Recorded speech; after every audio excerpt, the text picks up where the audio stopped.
কাশ্মীরের পেহেলগামে সন্ত্রাসী হামলার পর ভারত জুড়ে শুরু হয়েছে ব্যাপক ধরপাকড়। এরই ধারাবাহিকতায় শুক্রবার অভিযান চালিয়ে 1000 বাংলাদেশিকে আটকের দাবি করেছে গুজরাট সরকার। গুজরাটের আহমেদাবাদ ও সুরাটে তল্লাশি চালিয়ে তাদের আটক করা হয় বলে রাজ্যের স্বরাষ্ট্র প্রতিমন্ত্রী হর্ষ সাংঘভির বরাত দিয়ে খবর প্রকাশ করে ভারতীয় বার্তা সংস্থা পিটিআই। এতে বলা হয়েছে, গুজরাটের আহমেদাবাদ থেকে কমপক্ষে 890 বাংলাদেশি এবং সুরাটে 134 বাংলাদেশিকে গ্রেফতার করা হয়েছে। অবৈধ অভিবাসীদের বিরুদ্ধে গুজরাটে এখন পর্যন্ত এটিই বৃহত্তম অভিযান বলে মন্তব্য করেছেন প্রতিমন্ত্রী হর্ষ সাংঘভি।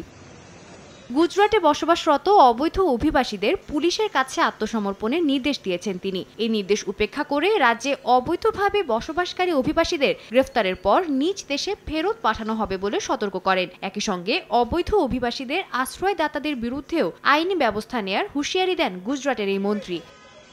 তার দাবি, গ্রেফতারকৃত বাংলাদেশিরা গুজরাটে যাওয়ার আগে ভারতের বিভিন্ন অঞ্চলে অবস্থান করেন। সেখানে তারা জাল নথি ব্যবহার করেছিলেন। বলেন, গ্রেফতারকৃতদের মধ্যে অনেকেই মাদক চোরাচালান ও মানব পাচারের সঙ্গে জড়িত। সম্প্রতি গ্রেফতার করা 4 বাংলাদেশির মধ্যে 2 জন আল কায়েদার স্লিপার সেলে কাজ করেছেন দাবি করে হর্ষ সাংঘভি বলেন, গুজরাটে এই বাংলাদেশিদের কার্যক্রমের বিষয়ে বিস্তারিত তদন্ত করা হবে।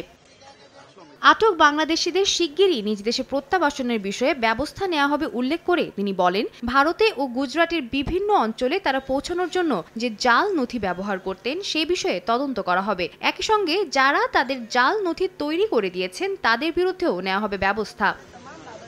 সাদিয়া তাসনিম, সময় সংবাদ।